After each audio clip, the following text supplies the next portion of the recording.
അജിത് പവാറുമായുള്ള സഖ്യം ബിജെപിയുടെ ബ്രാൻഡ് മൂല്യം കുറച്ചെന്ന് ആർഎസ്എസ് മുഖപത്രം.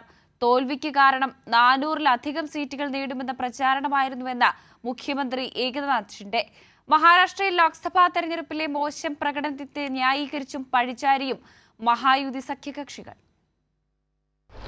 മഹാരാഷ്ട്രയിലെ ലോക്സഭാ തെരഞ്ഞെടുപ്പിൽ ബിജെപിക്ക് തിരിച്ചടിയായത് അജിത് പവാറുമായുള്ള സഖ്യമായിരുന്നുവെന്നും പാർട്ടിയുടെ ബ്രാൻഡ് മൂല്യം കുറയാൻ കാരണമായെന്നും തുറന്നടിച്ച് ആർഎസ്എസ് മുഖപത്രം.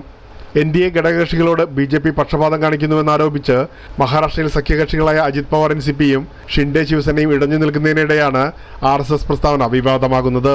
അതേസമയം തെരഞ്ഞെടുപ്പിലെ തോൽവിക്ക് കാരണം 400-ലധികം സീറ്റുകൾ നേടുമെന്ന ബിജെപിയുടെ അവകാശവാദമായിരുന്നുവെന്ന് മുഖ്യമന്ത്രി ഏകനാഥ് ഷിൻഡെ പറഞ്ഞു.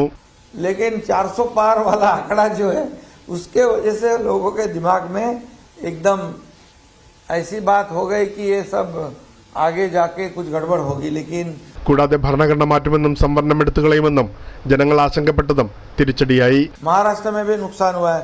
संविधान बदलेंगे, ये होगा, रिजर्वेशन जाएगा, फलाना होगा, कुछ भी नहीं होने वाला था.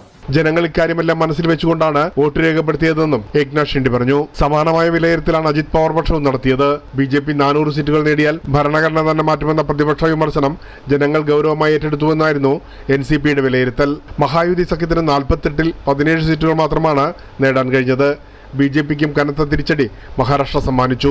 2019-ൽ നേടിയ 23 സീറ്റിൽ നിന്ന് കേവലം 9 സീറ്റിലേക്ക് പാർട്ടി ചുരുങ്ങുകയായിരുന്നു. ഈ സാഹചര്യത്തിലാണ് ഷിൻഡെ അജിത് പവാർ പക്ഷത്തെ 40ഓളം MLA-മാർ മറികടം ചാടാൻ തയ്യാറെടുക്കുന്നത്.